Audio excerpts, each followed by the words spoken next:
Hi girls, this video is going to show you how to adjust your photographs so that they're looking the best that they can for your gallery on your ePortfolio site. So I've shared photos with you of your work and you should have them in your Google Drive. So your drive might look like this.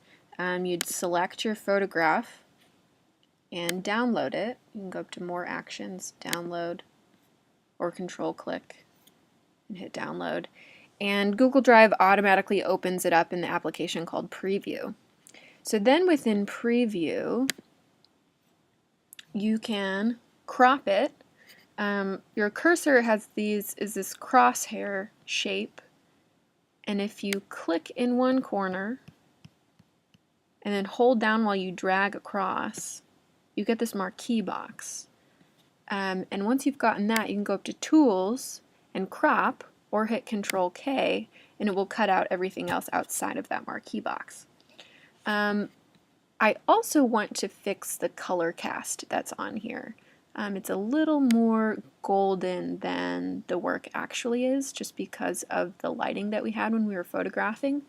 So I can go up to Tools and hit Adjust Color, and I'm going to go to the first slider bar right here, which is called Exposure, and play around with that for brightness and darkness. Exposure is simply the amount of light that the camera has captured. So I might brighten it just a tad, and then I'm going to go down to Temperature, and on one side there's a blue sun and on the other there's a golden sun, and I think it's a little more golden than it actually is in life. So I'm going to pull the slider toward the cool end of the temperature spectrum until I feel like it's there we go, closer to the actual artwork. I could also play with saturation, which on one end of the spectrum takes the color away and on the other makes it very saturated and intense. But I think it's actually like that. And so now I have a photograph of my artwork that more accurately shows what it looks like.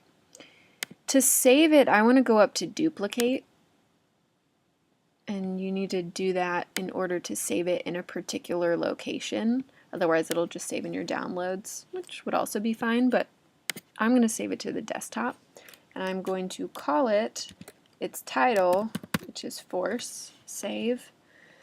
And then I'm going to go to Weebly,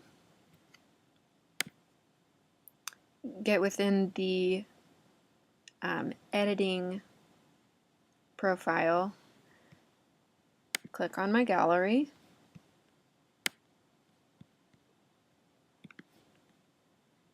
and click to upload, and then navigate back to where I just saved that artwork. It's going to upload it and appear right in your gallery.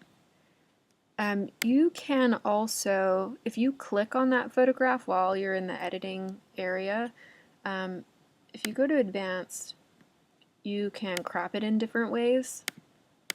So the default usually is rectangle, but for this project, square seems to make the most sense.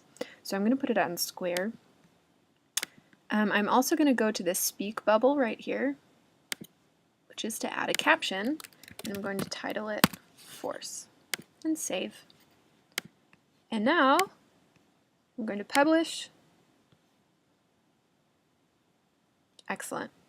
And I have a gallery that has photographs that are well taken and the correct coloring. If you've got any questions, shoot me an email. If you need to know how to create a gallery, for instance, see the previous video that I put up on our open class site. Thanks.